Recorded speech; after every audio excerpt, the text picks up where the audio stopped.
નમસ્કાર. માહિતી ટેકનોલોજી એ દરેક વ્યક્તિના જીવનમાં આમૂલ પરિવર્તન લાવેલ છે અને વર્તમાન સદી એ જ્ઞાનની સદી છે. આથી પ્રસ્તુત વિષય કે જે જાહેર ગ્રંથાલયોમાં માહિતી અને ટેકનોલોજીનો ઉપયોગ એ ખૂબ જ પ્રસ્તુત છે, જેથી કરીને આજે આપણે એના ઉપર ચર્ચા કરીશું કે જાહેર ગ્રંથાલયો જે સમાજનું એક અગત્યનું પરિબળ છે તેની અંદર માહિતી અને ટેકનોલોજીએ શું પરિવર્તનો લાવેલા છે તેની આપણે આજે ચર્ચા કરીશું. સમાજનું એક અભિન્ન અંગ તરીકે જાહેર ગ્રંથાલયોએ દરેક વ્યક્તિઓના જીવનમાં ખૂબ મહત્ત્વની ભૂમિકા ભજવે છે. માહિતી ટેકનોલોજી અંતર્ગત કમ્પ્યુટરની સાથે માઇક્રો ઇલેક્ટ્રોનિક્સ, પ્રત્યાયન ટેકનોલોજી પણ સામેલ છે અને તેના વિકાસનું નવીનતમ સ્વરૂપ આપણને internet, mobile, radio, telephone, television, ઉપગ્રહ પ્રસારણ, કમ્પ્યુટર વગેરેના સ્વરૂપમાં જોવા મળે છે. આ તમામ ઉપકરણોનો ઉપયોગ માહિતી ટેકનોલોજીના કોઈપણ ક્ષેત્રને અસ્પૃશ્ય રાખેલ નથી. સાર્વજનિક ગ્રંથાલયોમાં માહિતી કોમ્યુનિકેશન અને ટેકનોલોજીના મુખ્ય ઘટકોમાં ખાસ કરીને કોમ્પ્યુટર ટેકનોલોજી, પ્રત્યાયન ટેકનોલોજી અને રિપ્રોગ્રાફિક, માઇક્રોગ્રાફિક અને પ્રિન્ટિંગ ટેકનોલોજીનો સમાવેશ થાય છે. સાર્વજનિક ગ્રંથાલયોમાં આઈસીટી એટલે કે માહિતી પ્રત્યાયન ટેકનોલોજીમાં ખાસ કરીને કોમ્પ્યુટર હાર્ડવેર, સોફ્ટવેર, નિવેશ, નિર્ગમનના સાધનો, સંગ્રહના સાધનો. પ્રત્યાયન ટેકનોલોજીમાં આપણે જોઈએ તો internet, networking, telephone, mobile, radio, microwave technology, satellite પ્રત્યાયન, teletex, videotex, teleconferencing, email, fax, TV, audio, video technology વગેરે બાબતોનો સમાવેશ થાય છે.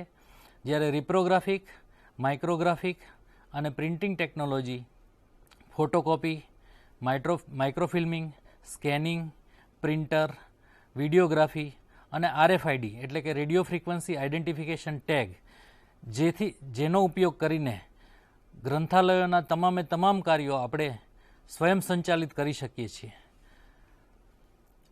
આઈસીટીની ઉપયોગિતાઓમાં મુખ્યત્વે ઉપભોક્તાઓના અનુસંધાનમાં આઈસીટીના ઉપયોગથી આપણે ઓટોમેશન લાવી શકીએ છીએ અને ગ્રંથાલયના તમામ કાર્યો ખૂબ જ ઝડપથી, ચોકસાઈથી અને વિશ્વસનીયતાથી આપણે પૂર્ણ કરી શકીએ છીએ.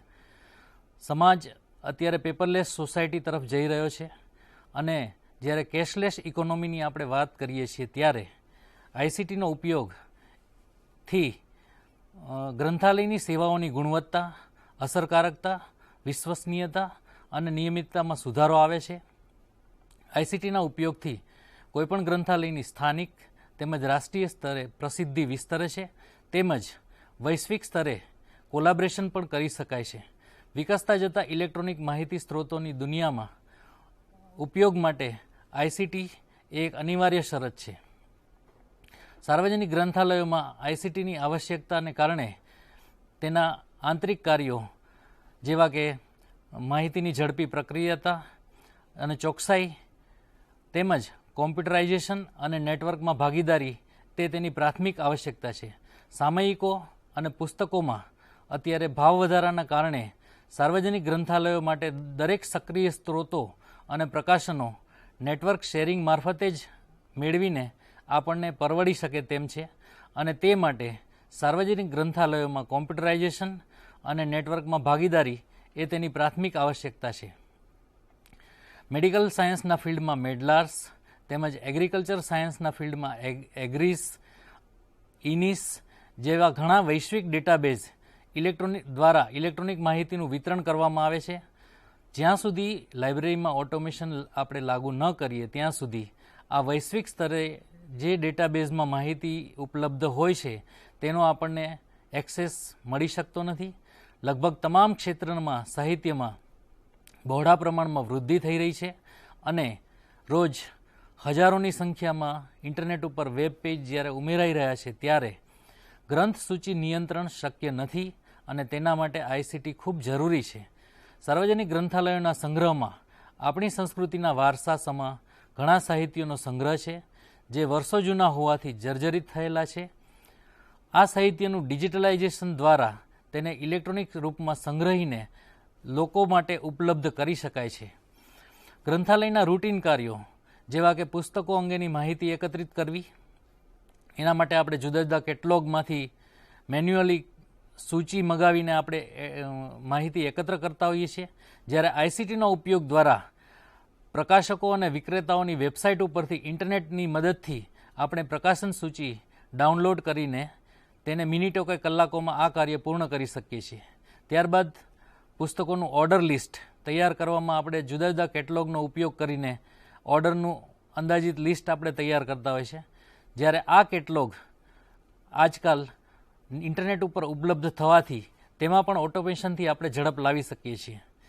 ત્યારબાદ પુસ્તકોના ઓર્ડર કરવા માટે પહેલાં તેનું લિસ્ટ તૈયાર કરીને ઓર્ડર પત્રકમાં લખીને તેને ટપાલ મારફતે જે તે પ્રકાશક કે વિક્રેતાને મોકલવામાં આવે છે. જ્યારે અહીંયા ઓનલાઈન ઓર્ડરિંગ કરવાથી ઈમેલ મારફતે વિક્રેતાઓને ઓર્ડર આપવાનું શક્ય બને છે. પુસ્તકોનું એક્સેશન રજિસ્ટરમાં નોંધણી, જે મેન્યુઅલી રજિસ્ટરમાં નોંધણી આપણે પહેલાં કરતા હતા, જ્યારે ઓટોમેશન થકી આપણે તેને ઓનલાઈન ઓપેકમાં નોંધણી કરી શકીએ છીએ. પુસ્તકોની આપલે પ્રક્રિયા જુદા જુદા ઉપલબ્ધ સોફ્ટવેરો મારફતે પુસ્તકોની આપલે પ્રક્રિયા આપણે સ્વયં સંચાલિત કરી શકીએ છીએ. ઉપરાંત તેમાં બારકોડ અને આરએફઆઈડીનો ઉપયોગ કરીને આપણે 100% ઇસ્યુ રિટર્ન ઓટોમેશન કરી શકીએ છીએ. ઉપરાંત ઉપયોગકર્તાને જોઈતી માહિતી આપણે ઓપેક સર્ચ તેમજ જુદા જુદા શોધના બોક્સ મારફતે થોડી જ ક્ષણોમાં ઉપભોક્તાને જોઈતી માહિતીઓ આપણે પૂરી પાડી શકીએ છીએ. વર્ષના અંતે પુસ્તકોની ભૌતિક ચકાસણી કે પુસ્તકોની મેળવણી જે કરવા માટે ખૂબ મોટી લાઇબ્રેરીમાં જેમાં ખૂબ મોટું કલેક્શન હોય છે, પુસ્તકોનો સંગ્રહ હોય છે, તેને ખૂબ ટાઈમ લાગતો હોય છે. જ્યારે આ જ વસ્તુ બારકોડ અને આરએફઆઈડી રીડરની મદદથી આપણે ખૂબ ઓછા સમયમાં આ કામ પૂર્ણ કરી શકીએ છીએ. જુદી જુદા પ્રકારના રિપોર્ટ જનરેટ કરવા માટે, દાખલા તરીકે વર્ષ દરમિયાન આવેલા પુસ્તકોની સૂચિ, સૌથી વધુ વપરાતા પુસ્તકોની સૂચિ, સૌથી વધુ ગ્રંથાલયમાં આવતા વાચકોની સૂચિ, આ બધા જ ટાઈપના રિપોર્ટ જનરેટ કરવા માટે આઈસીટીના ઉપયોગ વડે આપણે ખૂબ ઝડપથી આ તમામ પ્રકારના રિપોર્ટ જનરેટ કરી શકીએ છીએ. એના ફાયદાઓમાં આપણે જોઈએ તો ગ્રંથાલયનો વિવિધ પ્રકારે અને વિવિધ રીતે વિકાસ આઈસીટીના ઉપયોગ મારફતે કરી શકાય છે. ઉપરાંત ગ્રંથાલયોની વિવિધ પ્રવૃત્તિઓનું સંકલન કરવામાં આપણને ખૂબ સરળતા પડે છે. સાર્વજનિક ગ્રંથાલય નેટવર્કની રચનામાં સૌપ્રથમ ગ્રંથાલયનું ઓટોમેશન એ એનું પ્રથમ પગથિયું છે અને નેટવર્કમાં જોડાયેલ ગ્રંથાલયોમાં માહિતીની પ્રાપ્તિ તેમજ ખરીદી વગેરે બાબતોમાં પુનરાવર્તન કે ડુપ્લિકેશન થતું આપણે અટકાવી શકીએ છીએ. ગ્રંથપાલને કેટલાક પુનરાવર્તિત કે ડુપ્લિકેશન કાર્યોમાંથી મુક્તિ મળે છે અને જુદા જુદા પ્રકારના ડેટાબેઝનું નિર્માણ તેમજ અદ્યતનતા આપણે ડેટાબેઝમાં લાવી શકીએ છીએ. આ ઉપરાંત ગ્રંથાલયની વિવિધ સેવાઓનું આપણે માર્કેટિંગ વૈશ્વિક સ્તરે કરી શકીએ છીએ અને ગ્રંથાલયના સેવાઓની ગુણવત્તા વધારવામાં આપણને મદદ થાય છે. આ ઉપરાંત ગ્રંથાલયની કાર્યક્ષમતામાં વધારો થાય છે અને ઉપભોક્તા સુધી પહોંચવા માટે ગ્રંથાલય આઈસીટીના ઉપયોગ વડે ખૂબ ટૂંક સમયમાં પહોંચી શકે છે. સમયની ખૂબ બચત થાય છે અને ગ્રંથાલય અન્વયે એક આવકના સ્ત્રોત તરીકે પણ કાર્ય કરે છે. ગ્રંથાલયોની ઉપભોક્તા કેન્દ્રિત સેવાઓના અભિગમને ફળીભૂત કરવામાં આઈસીટી ખૂબ સહાયરૂપ બને છે. આ ઉપરાંત સાર્વજનિક ગ્રંથાલયોમાં રહેલ અમૂલ્ય હસ્તપ્રતો, જે 16મી અને 17મી સદીની હસ્તપ્રતો છે, તે જૂના સાહિત્યની પ્રતોનું ડિજિટાઇઝેશન કરવાથી આ હસ્તપ્રતો આપણે લોકોપયોગી બનાવી શકીએ છીએ અને લોકો માટે ઉપલબ્ધ કરાવી શકીએ છીએ. આ ઉપરાંત આઈસીટી વડે આપણે આ પ્રકારની હસ્તપ્રતોનું ડિજિટાઇઝેશન કરીને પછી એને ગ્રંથાલયની વેબસાઇટ ઉપર મૂકીને વૈશ્વિક સ્તરે એનો આપણે એક્સેસિબલ બનાવી શકીએ છીએ. આમ આઈસીટી દ્વારા સમયનો પણ ખૂબ બચત કરી શકાય છે અને ગ્રંથાલયના તમામ કાર્યોમાં એક્વિઝિશન, ગ્રંથ પ્રાપ્તિ, પરિગ્રહણ પત્રક, ગ્રંથ આદેશ, રિપોર્ટ, આ ઉપરાંત સામયિક વિભાગમાં સામયિક પસંદગી, સામયિકોના આદેશ, સામયિકોના રિમાઇન્ડર્સ, ઉપરાંત કેટલોગિંગ એટલે કે સૂચિકરણમાં ગ્રંથોનું સૂચિપત્રકોનું નિર્માણ, ઓનલાઈન કેટલોગ, વર્ગીકરણ, સર્ક્યુલેશનમાં ગ્રંથ આપલે, ઇન્ટરલાઇબ્રેરી લોન એટલે કે બીજા ગ્રંથાલયમાંથી પુસ્તકો મગાવવાનું, overdue charges, reservation, audio visual સામગ્રીની પ્રાપ્તિ, સીડીઝ વગેરેનું સૂચિકરણ, બજેટની જોગવાઈ, નાણાંની ફાળવણી, પત્ર વ્યવહાર, નિયમોનું પાલન, આંકડાઓ, અહેવાલો, માહિતી પ્રત્યાયન અને પુનઃપ્રાપ્તિ,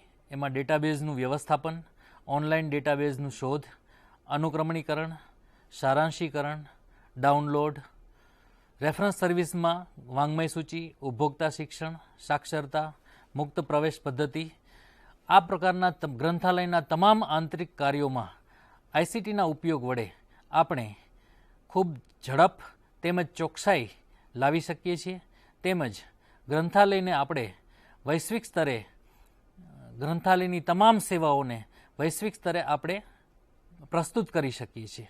આમ નવા વાતાવરણમાં આઈસીટી દ્વારા આપવાતી સેવાઓમાં આપલે સેવા, તકનીકી સેવાઓ, એબ્સ્ટ્રેક્ટિંગ એટલે કે સારકરણ સેવાઓ, નેટવર્કિંગ, રિઝર્વેશન સેવાઓ, free online books and journals, internet સેવા, આંતરગ્રંથાલય લેવડ દેવડ, સંઘ સૂચિ એટલે કે તમામ ગ્રંથાલયોની એક સંઘ સૂચિ બનાવવામાં આવે, અનુવાદ સેવાઓ, કરંટ અવેરનેસ સર્વિસીસ, રિપ્રોગ્રાફી સેવા, સંદર્ભ સેવા, ઓનલાઈન ડેટાબેઝ શોધ સેવાઓ, બારકોડ તેમજ આરએફઆઈડી સેવા, ઉપરાંત મોબાઈલ સાથે ગ્રંથાલયના આપલેને સાંકળીને આપણે એસએમએસ એલર્ટ સેવા તથા ઈમેલ સેવા, ઉપરાંત દૂરવર્તી શિક્ષણ એટલે કે ઓપન કોર્સવેર, ઓપન લર્નિંગ આપી શકીએ છીએ અને માસિવ ઓનલાઈન ઓપન કોર્સ એટલે કે ઓનલાઈન ફ્રી કોર્સીસ પણ આપણે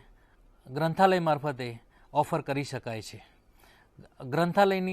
ગ્રંથાલયમાં આઈસીટીની જે ઇમ્પ્લિમેન્ટ કરવામાં જે વિવિધ સમસ્યાઓ છે તેમાં મુખ્યત્વે જોઈએ તો વહીવટી સમસ્યાઓ છે, ગ્રંથાલયોમાં સ્ટાફનો અભાવ છે, ભાગીદારીની પહેલનો અભાવ છે, નાણાકીય સ્ત્રોતોની લિમિટેશન્સ છે, યોગ્ય માળખાકીય સુવિધાઓનો ઇન્ફ્રાસ્ટ્રક્ચરનો પણ અત્યારે અભાવ આપણે જોઈ રહ્યા છીએ, આઈસીટી આનુષંગિક વિવિધ પ્રકારની સાધન સામગ્રીનો અભાવ છે, યોગ્ય પ્રશિક્ષિત કર્મચારીઓનો અભાવ છે, લાંબા ગાળાનો આયોજનનો પણ અભાવ છે, ઇલેક્ટ્રોનિક સ્ત્રોતોની પસંદગીનો અભાવ છે.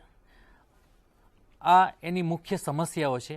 હવે એના સમાધાનની આપણે વાત કરીએ તો વહીવટી સમસ્યાઓના ઉકેલ માટે યોગ્ય સ્તરે રજૂઆત કરીને આ બધી સમસ્યાઓનું નિરાકરણ લાવી શકાય છે. ગ્રંથાલયમાં માહિતી ટેકનોલોજીનો ઉપયોગ અને ફાયદાઓથી સરકારી અધિકારીઓને માહિતગાર કરી શકાય છે. યોગ્ય પ્રશિક્ષણ પામેલા કુશળ કર્મચારીઓ ગ્રંથાલયમાં આઈસીટીના ઉપયોગ માટે એક આવશ્યક ઘટક છે. આથી કર્મચારીઓને યોગ્ય પ્રશિક્ષણ આપવું તેમજ તે માટે પ્રોત્સાહિત કરવા, ભાગીદારીની ભાવનાના વિકાસ માટે યોગ્ય વાતાવરણ ઊભું કરવું અને તેની શરૂઆત કરવી. ગ્રંથાલયમાં આઈસીટીના અમલીકરણ માટે આ પ્રકારે અલગ અલગ સ્તરે રજૂઆત કરીને જે કંઈ સમસ્યાઓ છે તેનું નિરાકરણ લાવવા માટે આપણે પ્રયત્નો કરી શકીએ છીએ.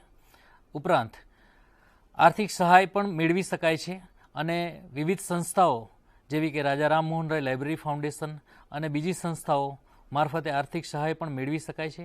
નવી ટેકનોલોજીના અમલીકરણ અને તેના સ્વીકાર માટે ગ્રંથાલય કર્મચારીઓને માનસિક રીતે તૈયાર કરી શકાય છે, તેમજ તેમને કમ્પ્યુટર અંગેનું પ્રશિક્ષણ આપીને જુદા જુદા વર્કશોપમાં ભાગ લેવા માટે મોકલી શકાય છે. માહિતી ટેકનોલોજી ક્ષેત્રે કુશળ વ્યક્તિના માર્ગદર્શન હેઠળ યોગ્ય માળખાકીય સુવિધાનો વિકાસ કરવો જોઈએ. સમયાંતરે સાધન સામગ્રીની જાળવણી અને મરામત માટેની યોગ્ય વ્યવસ્થા ઊભી કરવી જોઈએ. સંયુક્ત રાષ્ટ્રે યુનેસ્કોએ જે જાહેરનામું પ્રગટ કર્યું છે તે મુજબ જાહેર ગ્રંથાલયો એ જ્ઞાન અને સંસ્કૃતિના આદાન પ્રદાન માટેની ચાવીરૂપ ભૂમિકા ભજવે છે. આથી જાહેર ગ્રંથાલયોની ભૂમિકા વર્તમાન જ્ઞાનની સદીમાં ખૂબ જ મહત્ત્વની છે. જાહેર ગ્રંથાલય એક એવું મહત્ત્વનું સાધન છે જેના વડે માનવીના વિચારો અને અભિપ્રાયો અને તેની સર્જનાત્મક કલ્પનાની અભિવ્યક્તિના દસ્તાવેજો મુક્તપણે બધાને સુલભ થાય છે. આમ જાહેર ગ્રંથાલયો એ જ્ઞાન અને માહિતી માટેનો સ્થાનિક જ્ઞાન ભંડાર છે, જેના થકી માનવ સંસ્કૃતિ આજીવન અભ્યાસ તેમજ સાંસ્કૃતિક વિકાસ સાધી શકે છે. જાહેર ગ્રંથાલયનો નિભાવ જાહેર નાણાં દ્વારા થાય છે. તેમાં કોઈપણ જાતનો ચાર્જ લેવામાં આવતો નથી. ધર્મ, રંગ, જાતિ વગેરે ભેદભાવ રાખ્યા વગર તમામ લોકો માટે આ સેવા ઉપલબ્ધ કરવામાં આવે છે. આમ જાહેર ગ્રંથાલયો એ કોમ્યુનિટી સેન્ટર એટલે સામાજિક અંગ તરીકે ખૂબ મહત્ત્વની ભૂમિકા અદા કરે છે. ભારત સરકારના સાંસ્કૃતિક વિભાગ દ્વારા નેશનલ મિશન ઓન લાઇબ્રેરીઝની જે સ્થાપના કરવામાં આવી છે, તેણે જે ભલામણો કરેલી છે તે મુજબ ગ્રંથાલય અને માહિતી કેન્દ્રોમાં આઈસીટીનો વ્યાપક ઉપયોગ કરવો, વૈજ્ઞાનિક સંશોધનો થકી આઈસીટી અને જાહેર ગ્રંથાલયો માહિતીના સ્વરૂપ, પ્રત્યાયન ટેકનોલોજીના વિકાસ સાથે સમાજના પરિવર્તન રૂઢિગત પરંપરાથી બદલાઈને જ્ઞાન આધારિત સમાજ કે માહિતી આધારિત સમાજનું નિર્માણ થયેલ છે. ગ્રંથાલયોના પુસ્તકો અને જૂના હસ્તલિખિત ગ્રંથોની સાથે સીડી, ડીવીડી, ઈ બુક્સ વગેરે નવા સંસાધનો અસ્તિત્વમાં આવ્યા. તેમજ પુસ્તકો અને માહિતી કોમ્પ્યુટર, લેપટોપ, મોબાઈલ તેમજ ઓનલાઈન ઉપલબ્ધ થવા લાગ્યા. તેમાં વૈજ્ઞાનિક જર્નલ્સમાં થતા સંશોધનો ઓનલાઈન પ્રકાશિત થવાના કારણે માહિતીનો વ્યાપ ખૂબ જ ઝડપી બન્યો અને વિશ્વના કોઈ પણ ખૂણે માહિતી કે દસ્તાવેજ પહોંચાડવાનું ખૂબ જ સરળ બન્યું, જે આઈસીટીના ઉપયોગ થકી જ સરળ બનેલ છે.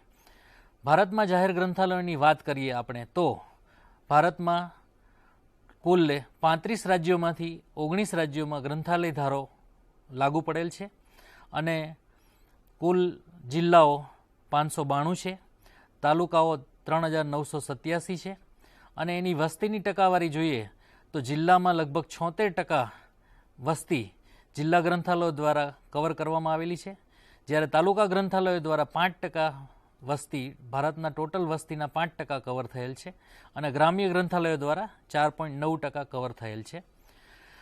બંધારણની રીતે જોઈએ તો જાહેર ગ્રંથાલયો એ રાજ્યનો વિષય છે. 1947માં આઝાદી સમયે જાહેર ગ્રંથાલયોનો સાક્ષરતા દર 16% હતો. સમાજના ઝડપી સામાજિક આર્થિક વિકાસ માટે જાહેર ગ્રંથાલય એ અભિન્ન અંગ છે. 12મી પંચવર્ષીય યોજનામાં ગ્રામ્ય જાહેર ગ્રંથાલયોનો વિકાસમાં સૌપ્રથમ 1951માં દિલ્હી પબ્લિક લાઇબ્રેરીની સ્થાપના કરવામાં આવી. ત્યારબાદ 1955માં સેન્ટ્રલ રેફરન્સ લાઇબ્રેરીની સ્થાપના કરવામાં આવી. 1950માં કોનેમોરા પબ્લિક લાઇબ્રેરી મદ્રાસ ખાતે સ્થાપના કરવામાં આવી. જે 19 રાજ્યોમાં એક્ટ પસાર કરવામાં આવેલો છે તેમાં સૌપ્રથમ 1948માં તામિલનાડુમાં પસાર કરવામાં આવેલો છે અને ત્યારબાદ 1960માં આંધ્રપ્રદેશમાં, 1965માં કર્ણાટકમાં, 1967માં મહારાષ્ટ્રમાં, 1979માં પશ્ચિમ બંગાળમાં, 1988માં મણિપુરમાં, 1989માં હરિયાણામાં, 1989માં કેરાલામાં, 1993માં મિઝોરમમાં, 1993માં ગોવામાં, 2001માં ઓરિસ્સામાં, 2000માં ગુજરાતમાં, 2005માં ઉત્તરાંચલમાં, 2006માં રાજસ્થાનમાં, 2006માં ઉત્તર પ્રદેશમાં, 2007માં લક્ષદ્વીપમાં, 2008માં બિહારમાં અને ત્યારબાદ 2009માં છત્તીસગઢ અને અરુણાચલ પ્રદેશમાં ગ્રંથાલય ધારો પાસ કરવામાં આવેલ છે. હજુ પણ 35 રાજ્યોમાંથી ફક્ત 19 રાજ્યોમાં જ ગ્રંથાલય ધારો પ્રસારિત કરવામાં આવેલો છે. એટલે કે 16 રાજ્યોમાં હજી ગ્રંથાલય ધારો પ્રસારિત કરવાનો બાકી છે.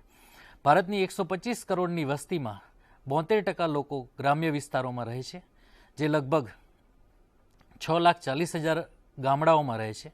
આથી મોટાભાગની વસ્તીને જાહેર ગ્રંથાલયો સિવાય બીજા કોઈ સ્થળેથી વાંચન સામગ્રી મળતી નથી અને તેઓ જાહેર ગ્રંથાલયોમાં જતા પણ નથી. જેના કારણોની આપણે તપાસ કરીએ તો આપણા જાહેર ગ્રંથાલયોની વ્યવસ્થા જૂની છે, ટેકનોલોજી સાથે તે કદમ મિલાવી શકતી નથી અને ભારત સરકાર લગભગ 4,000 કરોડ રૂપિયા પબ્લિક લાઇબ્રેરીઝ માટે ખર્ચે છે અને કુલ જાહેર ગ્રંથાલયો 1 લાખથી વધારે છે. આમ 10 ગ્રામ વચ્ચે એક લાઇબ્રેરીનું આયોજન કરવું હોય તો 60,000થી વધારે ગામ માટે લગભગ 30,000 કરોડની જરૂર પડે. હવે આટલી નાણાકીય વ્યવસ્થા કોઈપણ સરકાર માટે કરવી મુશ્કેલ છે. આથી ખૂબ જરૂરી છે કે ભારતમાં ઇન્ડિયન પબ્લિક લાઇબ્રેરી ફંડ બનાવવાની કેન્દ્ર સરકાર દ્વારા શરૂઆત કરવામાં આવે અને ભારતના જાહેર ગ્રંથાલયોની જરૂરિયાતમાં માર્ક રેકોર્ડ્સ આપણે બનાવીને સંઘસૂચિ બનાવીને શરૂઆત કરવી જોઈએ.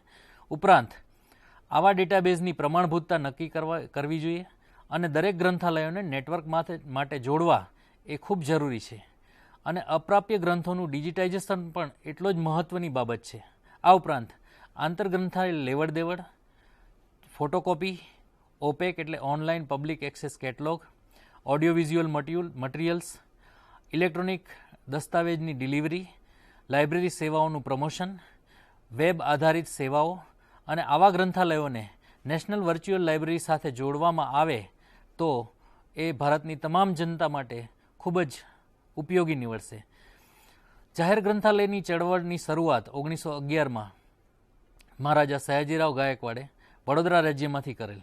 ત્યારબાદ આઝાદી પછી 1972માં રાજા રામમોહનરાય લાઇબ્રેરી ફાઉન્ડેશનની રચના ભારત સરકાર દ્વારા કરવામાં આવી, જે RRRLFના નામથી પ્રખ્યાત છે. આ સ્વાયત્ત સંસ્થાએ ભારતના તમામ રાજ્યો અને કેન્દ્રશાસિત પ્રદેશોમાં આવેલ જાહેર ગ્રંથાલયો માટે નીતિ વિષયક નિર્ણયો અને નાણાકીય સહાય પૂરી પાડે છે.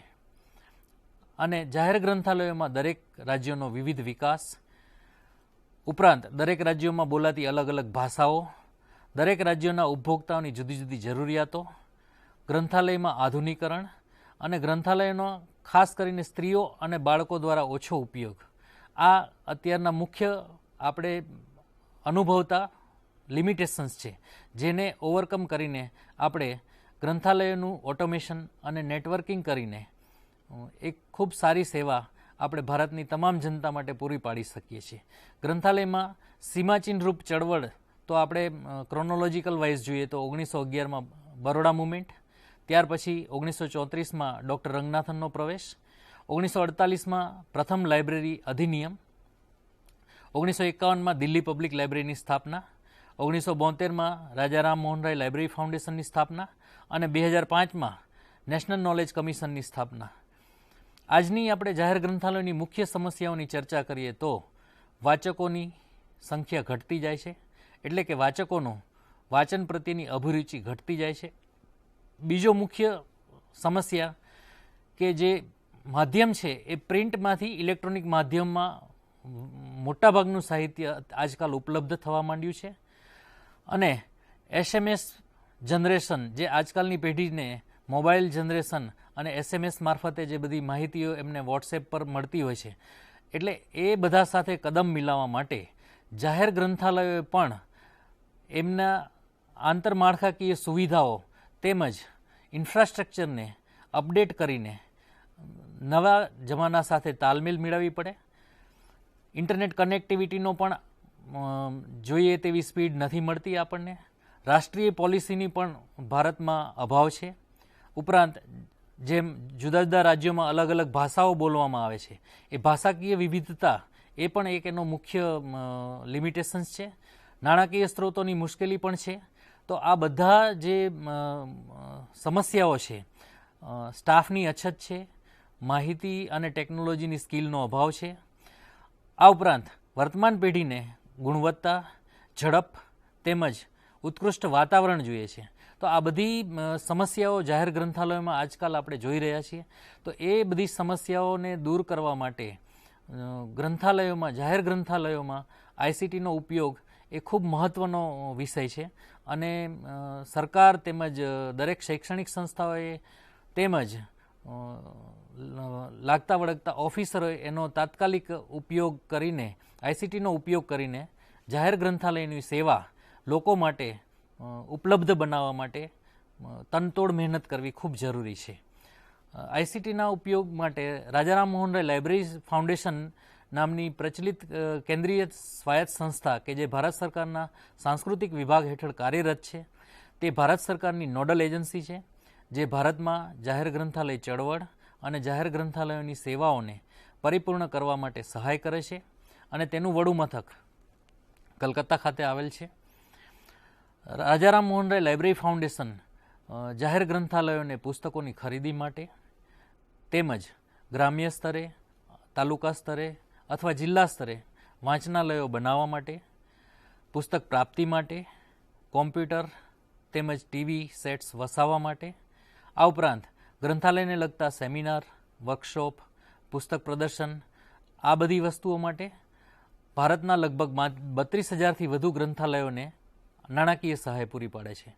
ભારત સરકારના નેશનલ નોલેજ કમિશન દ્વારા 2012માં ઉચ્ચ સ્તરીય કમિટીની રચના કરીને નેશનલ મિશન ઓન લાઇબ્રેરીઝની રચના કરવામાં આવી, જેના મુખ્ય હેતુઓમાં જાહેર ગ્રંથાલયોનું આધુનિકીકરણ ઉપરાંત ગ્રંથાલયોમાં પ્રમાણભૂતતા લાવી, માનકો પ્રસ્થાપિત કરવા અને ગુણવત્તાયુક્ત સેવાઓ આપવી, નેશનલ વર્ચ્યુઅલ લાઇબ્રેરી બનાવી, દરેક રાજ્યમાં મોડેલ લાઇબ્રેરી બનાવી, ગ્રંથાલયોનો ગુણવત્તાયુક્ત સર્વે કરાવવો.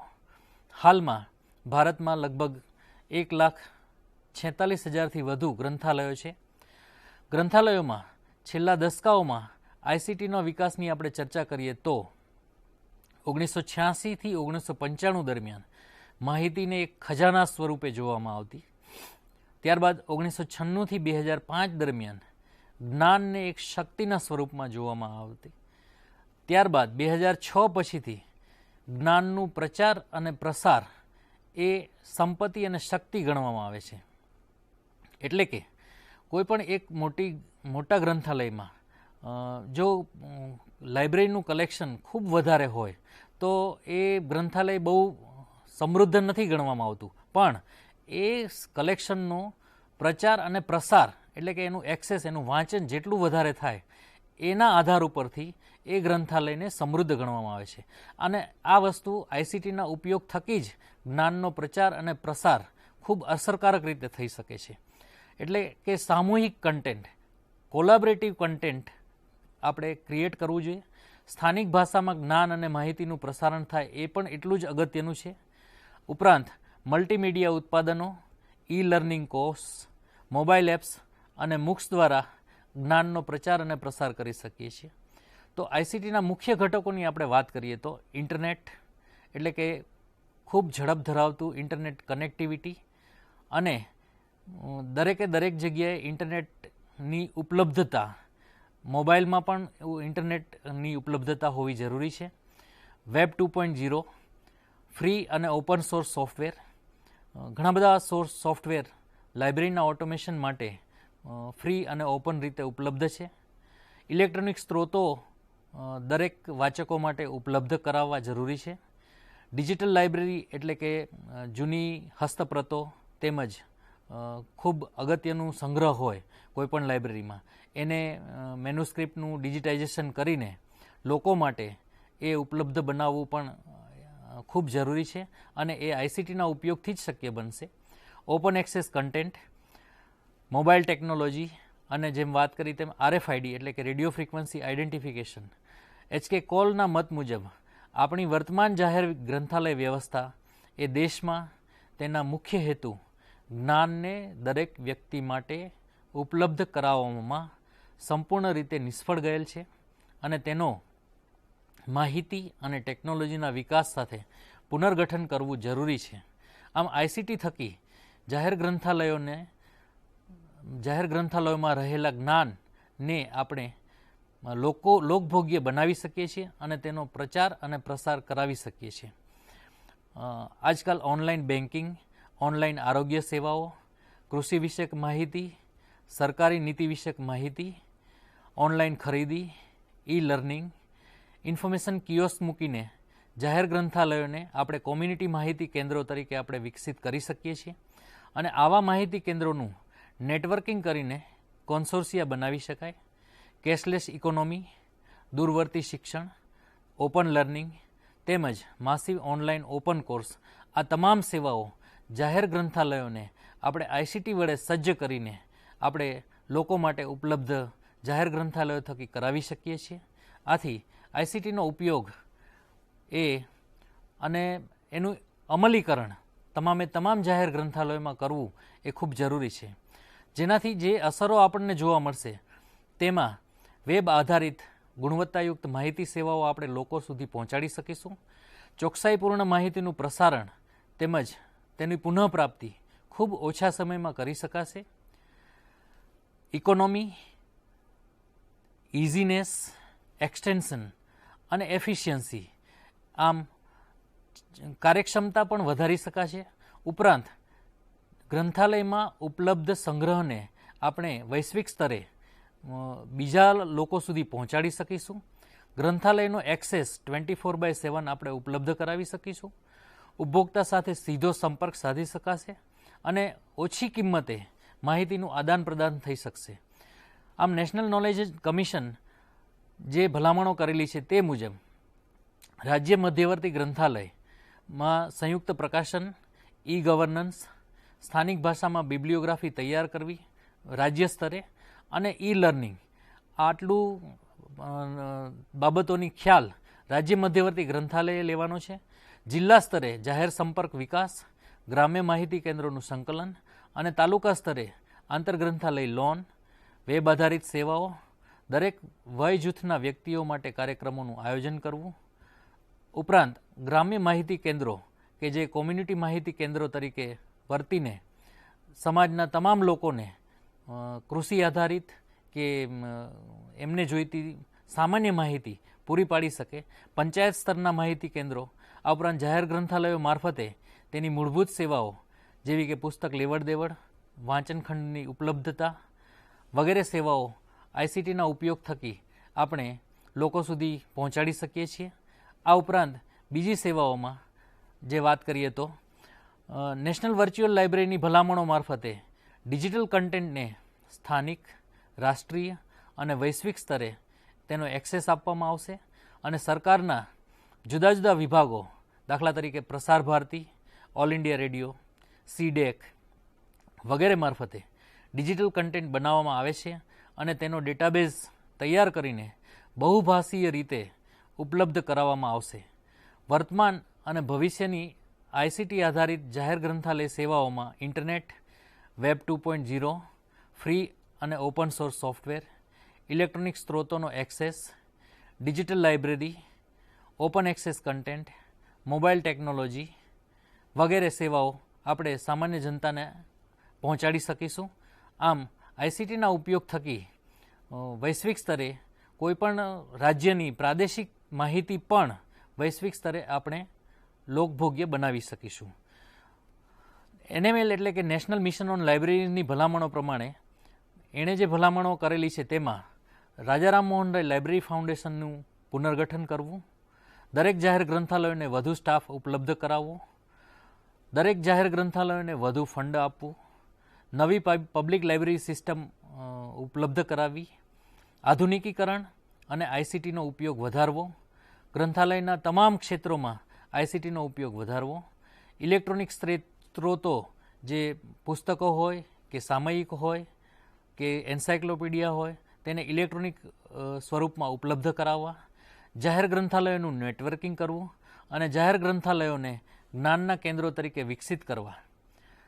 આ ઉપરાંત બીજી જે ભલામણો કરેલી છે તેમાં આઈસીટીના ઉપયોગ માટે દરેક જિલ્લા ગ્રંથાલયોમાં scanner, CCTV camera, barcode scanner, LCD projector, library automation software ઉપલબ્ધ કરાવવા, તેમજ રિટ્રો કન્વર્ઝેશન અને ડિજિટાઇઝેશન જે અલભ્ય કહી શકાય તેવા ગ્રંથોનું ડિજિટાઇઝેશન કરાવવું, મલ્ટીફંક્શનલ ઇક્વિપમેન્ટ, ફોટોકોપિયર અને ઓપેક લાઇબ્રેરી દરેક લાઇબ્રેરી માટે બનાવડાવવા, આ બધી ભલામણો તેમણે કરેલી છે. ઉપરાંત interactive voice response system, networking, local area network જેના માટે રાઉટર, સ્વિચ, કેબલ્સ વગેરે ઉપલબ્ધ કરાવવું, યુપીએસ, ઓપેક અને વાઇફાઈ ઇનેબલ રીડિંગ રૂમ, આ ઉપરાંત વિડીયો કોન્ફરન્સિંગ માટેની સગવડતા પણ ઉપલબ્ધ કરાવી. વર્તમાન વડાપ્રધાન શ્રી નરેન્દ્રભાઈ મોદીના વિઝન રૂપે નેશનલ ડિજિટલ લાઇબ્રેરીનો પ્રોજેક્ટ જે આઈઆઈટી ખડગપુરને આપવામાં આવેલ છે, તેમનું જે ધ્યેય છે કે જ્ઞાન એ સર્વ માટે ઉપલબ્ધ હોવું જોઈએ અને સંભવતઃ નિઃશુલ્ક ઉપલબ્ધ હોવું જોઈએ. આ ધ્યેયને પરિપૂર્ણ કરવા માટે નેશનલ ડિજિટલ લાઇબ્રેરી એટલે કે ભારતની એક એવી લાઇબ્રેરી જે તમામ લાઇબ્રેરીઓ સાથે જોડાયેલી હોય અને આ પ્રોજેક્ટ અંતર્ગત ભારતના તમામ નાગરિકોને તમામ પ્રકારનું જ્ઞાન ઉપલબ્ધ કરાવવાની સરકારની નેમ છે. વધુમાં ભારતના સૌથી વધુ સ્માર્ટ સિટી બનવા જ્યારે જઈ રહ્યા છે તો ગ્રંથાલયો પણ સ્માર્ટ બનાવવા ખૂબ જ જરૂરી છે. ઉપભોક્તાને આપવામાં આવતી માહિતી સેવાઓમાં આપણે ખાસ કરીને જોઈએ તો રિન્યુઅલ, રિકોલ એટલે કે બુક્સનું renewal, recall, reservation, e books માટેની લોન, યુઝર ગાઈડ પણ ઇલેક્ટ્રોનિક સ્વરૂપે આઈસીટીના ઉપયોગથી આપણે બનાવી શકીએ છીએ. માહિતી સેવાઓ, જુદી જુદી સંદર્ભ સેવાઓ અને વાંગ્મય સૂચિઓ આઈસીટીના ઉપયોગ વડે આપણે ખૂબ ઝડપથી પૂરી પાડી શકીએ છીએ. આ ઉપરાંત અદ્યતન અવબોધન સેવા અને પસંદગીયુક્ત માહિતી સેવાઓ પણ આઈસીટીના ઉપયોગ વડે ખૂબ કાર્યક્ષમ રીતે આપણે આપી શકીએ છીએ. આંતરગ્રંથ ગ્રંથાલય ઉદ્ધરણ અને સંઘસૂચિ જે ઓપેક અને વેબ ઓપેક એટલે ઓનલાઈન પબ્લિક એક્સેસ કેટલોગ મારફતે આપણે ઉપલબ્ધ કરાવી શકીએ છીએ.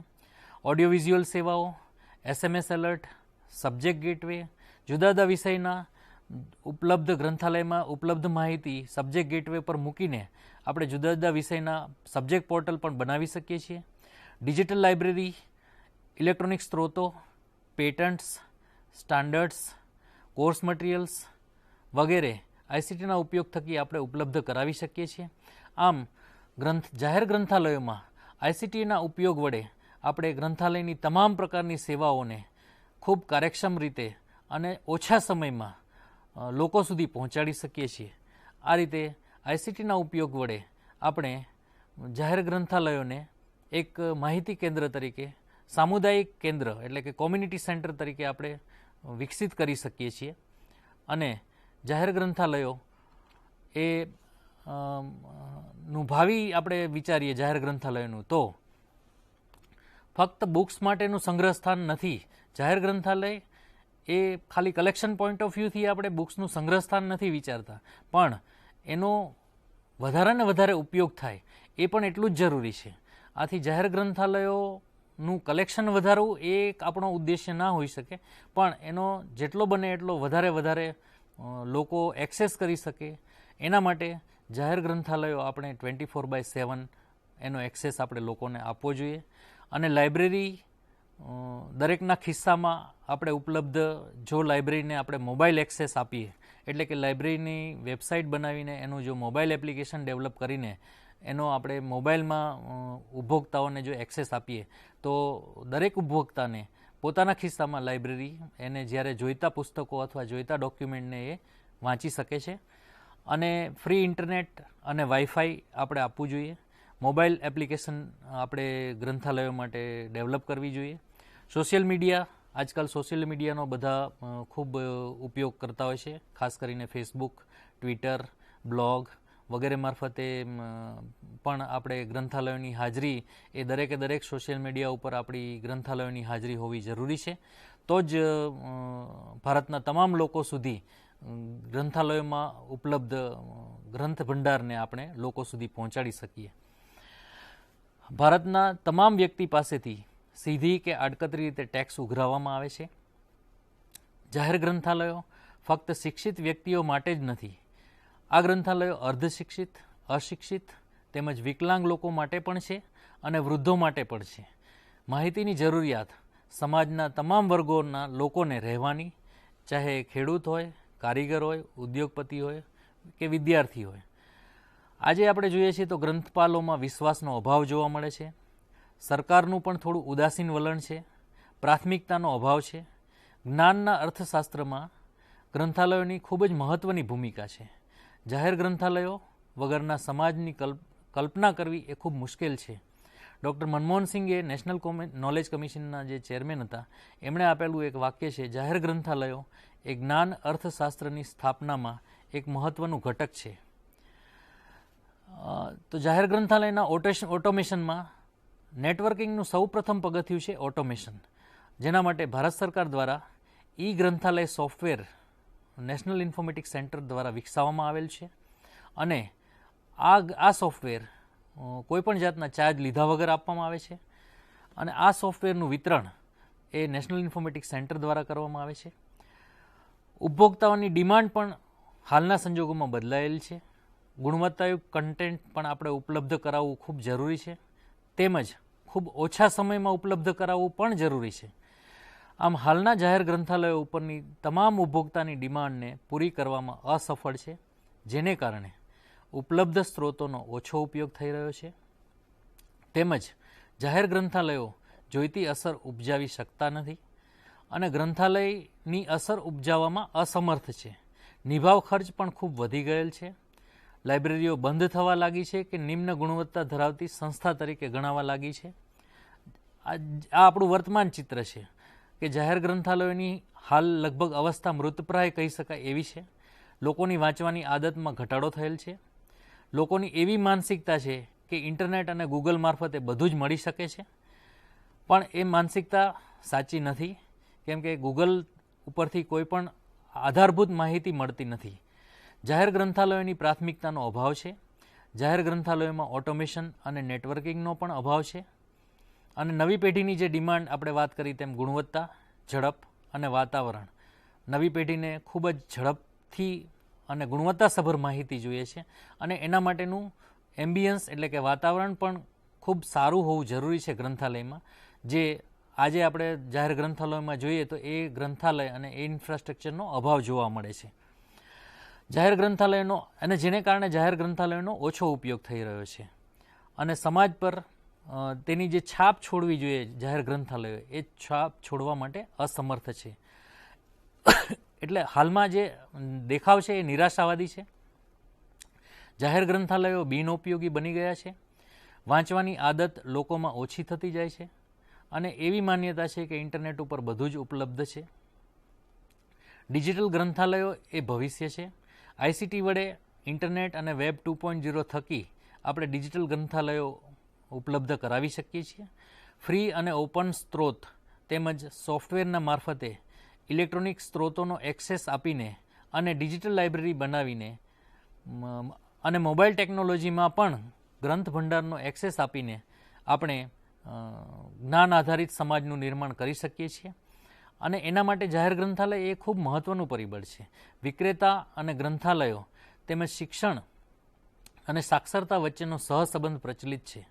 જાહેર ગ્રંથાલયનું સંપૂર્ણ ઓટોમેશન કરીને નેટવર્કથી જોડવામાં આવે. જાહેર ગ્રંથાલયોની રાજ્યવાર સંઘસૂચિ આપણે સૌપ્રથમ બનાવવી જોઈએ અને પછી એ સંઘસૂચિને નેશનલ ડિજિટલ લાઇબ્રેરી સાથે જોડવી જોઈએ. વધુ ઝડપ ધરાવતા ઇન્ટરનેટ મારફતે ફ્રી અને મફત સોફ્ટવેર્સ તથા ન્યૂઝપેપર્સ, મેગેઝિન્સ તેમજ ઇલેક્ટ્રોનિક સ્ત્રોતો ઉપલબ્ધ કરાવવામાં આવે. સરકાર અને જનતાની ભાગીદારી થકી કાર્ય સુચારુ રીતે પૂરું પાડી શકાય છે. ગ્રંથાલયોનું આધુનિકીકરણ એ પણ એટલું જ જરૂરી છે. વાઈફાઈ તેમજ મોબાઈલ ટેકનોલોજી દરેક જાહેર ગ્રંથાલયોમાં ઉપલબ્ધ કરાવવી ખૂબ જરૂરી છે. જાહેર ગ્રંથાલયો માટે કેન્દ્રીય ભંડોળ ઊભું કરવું અને તેના માટે ગ્રંથાલય સેસ લાગુ કરી શકાય અને ગ્રંથાલય સેસ લાગુ કરવા માટે ભારતના તમામ રાજ્યોમાં ગ્રંથાલય ધારો લાગુ કરવામાં આવે એ પણ ખૂબ મહત્ત્વનું અંગ છે. નેશનલ મિશન ફોર લાઇબ્રેરીઝે કરેલા સૂચનોમાં પૂરતા ફંડની ફાળવણી દરેક જાહેર ગ્રંથાલયો માટે કરવામાં આવે.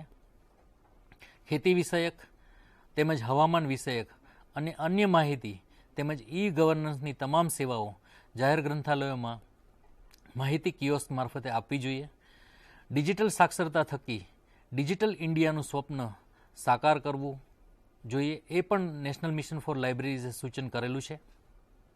રાજા રામમોહન રોય લાઇબ્રેરી ફાઉન્ડેશનનું પુનઃગઠન કરવું જરૂરી છે અને જાહેર ગ્રંથાલયો કોમ્યુનિટી માહિતી કેન્દ્રો તરીકે કાર્ય કરે એ ખૂબ મહત્ત્વનું સૂચન છે.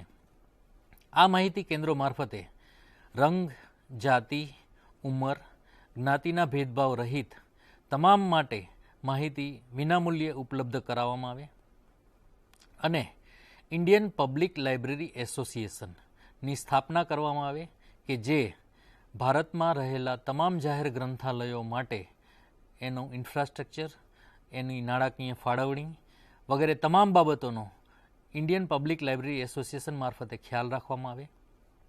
ભારતના તમામ રાજ્યોમાં સમાન રીતે ગ્રંથાલય ધારો ફરજિયાતપણે પસાર કરવામાં આવે. જાહેર ગ્રંથાલયોમાં ટેક્સ્ટબુક તેમજ નોનબુક મટીરિયલ ઉપલબ્ધ કરાવવામાં આવે. તેમજ તમામ ગ્રંથાલયોને રાષ્ટ્રીય નેટવર્કમાં જોડવામાં આવે અને તે મારફતે ઓનલાઈન સ્ત્રોતો ઉપલબ્ધ કરાવવામાં આવે. દરેક રાજ્યમાં મોડેલ જાહેર ગ્રંથાલય બનાવવામાં આવે. વાંચે ગુજરાત અભિયાનની જેમ વાંચે ભારત એક ચળવળ રૂપે ચલાવવામાં આવે.